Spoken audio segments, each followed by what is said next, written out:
Tu passes des heures sur tes montages, t'en as marre, tu rends tes vidéos hors retard à ton client, t'es carrément à la bourre pour sortir tes vidéos sur ta chaîne YouTube. En vrai, j'étais un petit peu dans la même situation que toi parce que je bosse pour plusieurs clients. En plus ça, j'ai une chaîne YouTube à gérer dans laquelle je fais une vidéo par semaine. Et donc j'ai dû trouver les meilleures solutions pour monter le plus rapidement, le plus efficacement possible. Et c'est pour ça que dans cette vidéo, j'ai dressé une liste de mes meilleurs conseils pour devenir une bête en montage vidéo et pouvoir monter jusqu'à 10 fois plus vite. Et peut-être encore plus, ça dépend de ton niveau. Premier conseil, rien à voir avec ton logiciel de montage, c'est simple, t'as ton téléphone qui est juste ici. Et dans tes réglages, tu le mets en mode repos. Comme ça, t'es sûr de pas perdre ton temps dès que tu reçois une notification. Que la plupart des gens se rendent pas compte, mais lorsque tu fais du montage, si t'es pas totalement concentré, tu risques de perdre beaucoup de temps. Tu auras une notification, tu seras dirigé sur Instagram où tu vas avoir des publications de quelqu'un que tu connais, tu vas scroller sur Instagram, sur TikTok, sur YouTube, tu vas perdre 40, 50 minutes, 1 heure, 3 heures et à la fin tu auras juste plus d'énergie à dédier au montage vidéo. C'est pour ça que c'est super important que lorsque tu commences ton montage, tu te mets en ne pas déranger ou en mode repos ou encore mieux, tu prends ton téléphone et tu le jettes sur ton lit. Voilà, la stratégie au moins elle fonctionne à 100%, tu vois. Je suis sûr qu'il y a des monteurs qui regardent cette vidéo et qui doivent trouver même ça trop extrême. Alors qu'en vrai c'est censé être un petit peu la base, tu vois. N'importe quelle distraction peuvent doubler, tripler, voire augmenter par 20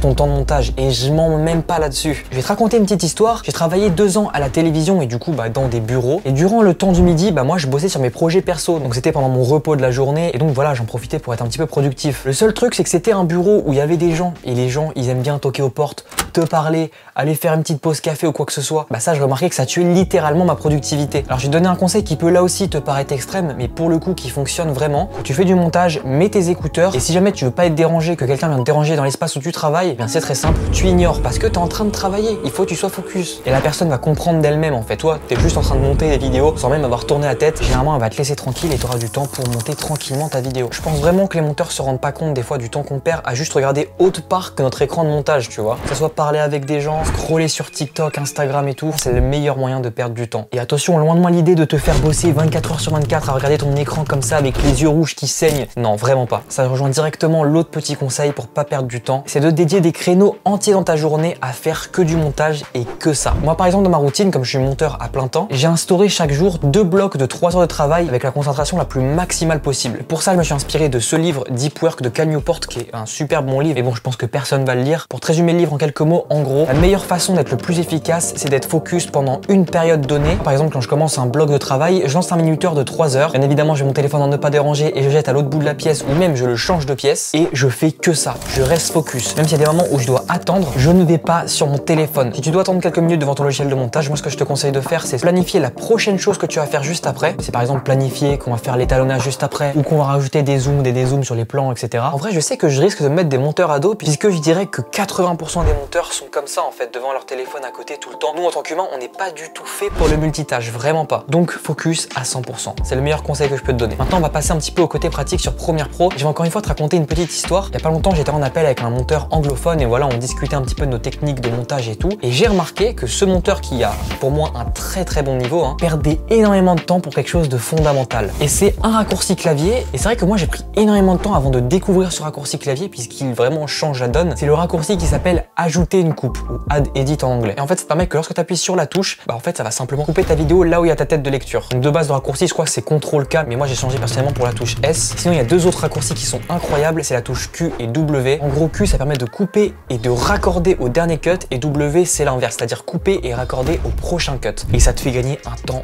monstrueux. Regarde-moi. Donc là par exemple je te parle sans montage, je laisse mes blancs, mes respirations, mes hésitations comme je viens de le faire. Et un monteur lambda, ça va prendre l'outil cutter et couper avec l'outil cutter en fait la petite séquence. Sauf que regarde-moi à quelle vitesse je coupe cette séquence. Donc là par exemple je te parle sans montage, je laisse mes blancs, mes respirations,